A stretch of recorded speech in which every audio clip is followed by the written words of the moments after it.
আমরা যাচ্ছি আজকে আমাদের হাটহাজারীতে অবস্থিত পাহাড়ি এলাকায় বেষ্টিত একটি গ্রামে, যেখানে বসবাস করে ত্রিপুরা সম্প্রদায়ের মানুষ, যারা পাহাড়ে বসবাস করে। সেখানে আজকে যাওয়ার জন্য রওনা দিছি। আজকে দেখাতে চেষ্টা করব এই ভিডিও জুড়ে কিভাবে এই গ্রামে আসবেন এবং এখানের পাহাড়ি সৌন্দর্যগুলো উপভোগ করবেন, সে বিষয়টি আজকে তুলে ধরার চেষ্টা করব।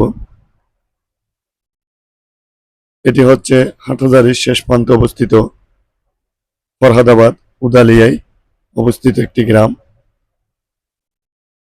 এখানে আসার জন্য সর্বপ্রথম আপনাদের আসতে হবে, হাটহাজারী হোক শহরগামী হোক যেখান থেকে হোক না কেন, আপনাদের আসতে হবে কাটিরহাট বাজারে। কাটিরহাট বাজার নেমে রাস্তার পশ্চিমে ধরে উদালিয়া গ্রামে যাওয়ার যে রাস্তাটি আছে, সেই রাস্তা ধরে আপনাদের এগোতে হবে। আপনারা যারা লোকাল আসবেন তারা সিএনজি যুগেও আসতে পারবেন। এটি হচ্ছে একেবারে রাস্তার শেষ প্রান্তে অবস্থিত একটি গ্রাম, অর্থাৎ পাহাড়ি এলাকায় এই গ্রামটির অবস্থান, যেখানে পাহাড়ি সম্প্রদায়ের লোকরা বসবাস করে। আমরা প্রায় চলে আসছি। আপনারা হয়তো দেখতে পাচ্ছেন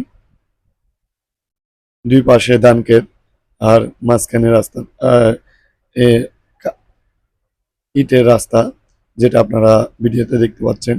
অসম্ভব সুন্দর, কিন্তু পাহাড় থেকে অনেকজনে গৃহপালিত, যেহেতু এখন বিকাল হয়ে আছে, তাই তারা তাদের গৃহপালিত পশুগুলো পাহাড় থেকে নিয়ে আসতেছে। আপনারা ভিডিওতে দেখতে পাচ্ছেন। অসম্ভব সৌন্দর্য একটি গ্রাম্য এরিয়া এটা। আমরা প্ল্যান করে হঠাৎ বেরিয়ে পড়লাম, কারণ আমাদের বাড়ি হাটহাজারীতে অবস্থিত। হাটহাজারীতে যেহেতু আমাদের পার্শ্ববর্তী এরিয়ায় এত সুন্দর একটি জায়গা আছে, যেটি আগে জানতাম না। অনেকজন থেকে শুনে আজকে অচেনা অজানা এই জায়গাটি দেখার জন্য বেরিয়ে পড়লাম। যেহেতু আমি ভ্রমণ করতে ভালোবাসি, ছোট থেকে ভ্রমণ পিপাসু আমি। আমার ক্যামেরা হয়তো দেখা যাচ্ছে দূরবর্তী স্থানে অনেকগুলা পাহাড়, যেগুলা পাহাড়ি কিছু ছোট ছোট টিলা এবং বৃহত্তর পাহাড়, যেগুলা হয়তো আমার ক্যামেরা ভিডিওতে দেখা যাচ্ছে। এখানে যে রাস্তাটা আপনারা দেখতে পাচ্ছেন, এটা কিন্তু ধান ক্ষেতের মাঝে, অর্থাৎ দুই পাশে ধান ক্ষেত, মাঝখানে হচ্ছে আপনার ইটের রাস্তা। কিছু দূর গেলে, যেমন আমরা এখন যে টিলাটিতে যাচ্ছি, এখানে আমরা দেখতে পাইছি এখানে অনেকগুলা মোটরসাইকেল আরো আছে, অর্থাৎ যারা ভ্রমণ পিপাসু বাইকার আছে, তারা প্রকৃতির সৌন্দর্যের খুঁজে এখানে বেরিয়ে পড়ছে। তাছাড়া অনেকজনকে দেখা গেছে ফ্যামিলি নিয়েও এখানে আছে। এখন আমরা যে আসার পর যে টিলাটা আপনারা দেখতে পাচ্ছেন, অর্থাৎ পাহাড়ি টিলা, এই টিলার উপরে উঠবো। এখান থেকে কিন্তু পুরো ত্রিপুরা যে গ্রামটি আছে ওটি সম্পূর্ণটি দেখা যায়। তাছাড়া বলাই ভালো, এখানে কিছু ডেয়ারি ফার্ম, ওইরকম ফার্ম জাতীয় এরিয়া এখানে রয়েছে, যেটা আমরা দেখতে পাচ্ছি। টিনের টিনের ঘর যেগুলো দেখা যাচ্ছে, এগুলো ম্যাক্সিমাম হচ্ছে ফার্ম। এর পরবর্তীতে কিছু দূর গেলে আমরা ওই যে ত্রিপুরা যে গ্রামটি আছে সেটি দেখতে পাবো। তবে আমরা এখন এর বিপরীতে যে টিলাটা সবাই বিবেচনা যেখানে আছে সেখানে আমরা আছি। আপনারা দেখতে পাচ্ছেন এখানে সৌন্দর্যটা হয়তো আমি ভাষায় প্রকাশ করতে পারবো না। যদি আপনারা আসেন, সচক্ষে দেখেন, তাহলে বুঝতে পারবেন। অসম্ভব সৌন্দর্য কিন্তু এই এরিয়াটা।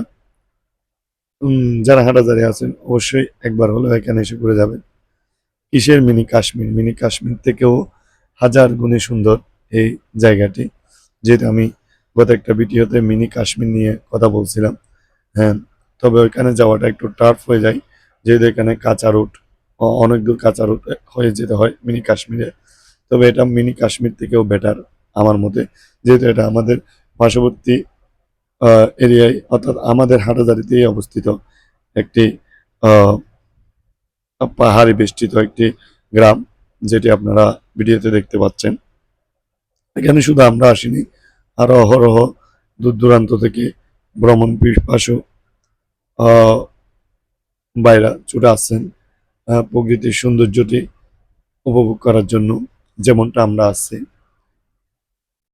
আশা করি যাদের হাতে সময় থাকবে, যারা ভ্রমণ পিপাসু, তারা একবার হলেও এখানে এসে ঘুরে যাবেন। এখন আমরা ত্রিপুরা এরিয়ায় অবস্থান করতেছি। দেখতে পাচ্ছেন পিছনে আহ, পাহাড়ি যে শিশুগুলো আছে সেগুলো। তুলতাম তোমাদের তুলতাম তুলতেছি। তোমার নাম কি? আমার নাম সজল। মাওলার নাম কি? তোমার নাম কি? হ্যাঁ? মাইলার নাম আইফোন। আমার নাম আইফোন। আমার নাম কালু কাসিম। আলো কাশিম। তোমার নাম? আমার নাম বলছি। আমার নাম আইফোন। আইফোন। তোমার নাম? আইফোন। আইফোন। আইফোন। বিড়ি করেন বাইরে হয়ে যাবে। আগে তা নিও না ফলো। হ্যাঁ, আর তাই তাই কি ফলো। আই গেল নিও না কাই কাই ফলো। কি বলো এগুলা? এটা রত কি? কাই কাই ফলো না ফলো দেখো। নিও না কাই কাই ফলো। নিও না খাইনি। তোমার নাম কি? এটাকে কিভাবে বলো? আরিমো শিবাইকা। হ্যাঁ, তুমি কেমন আছো এটা কিভাবে বলো? নিনিগো পাকই কইকা। তোমাদের নাম কেমনি? হ্যাঁ? তোমাদের নাম কি? নিনিগো ভাই নিনবা ধারে লাগা এর জালাইকা। আমাদের এমনি আমরা সরকারি লোক। সরকারি লোক? কি কাজ করো সরকারি? আপনারা এতক্ষণ দেখতে পেলেন আমি পাহাড়ি শিশুদের সাথে মেতে উঠেছি। তাদের সাথে তাদের ভাষা নিয়ে কিছুক্ষণ কথা বললাম। অবশ্যই আমরা ওই ভাষাগুলো বুঝি না, যেহেতু তারা হচ্ছে ত্রিপুরা আদিবাসী, অর্থাৎ পাহাড়ি এলাকায় বাস করে, তাই তাদের ভাষা আমাদের বোধগম্য নয়। যেহেতু তাদের এটা আঞ্চলিক ভাষা, অবশ্যই তারা আমাদের ভাষাও বুঝে। যেমনটা আমরা অন্যান্য ভাষাগুলো বুঝি,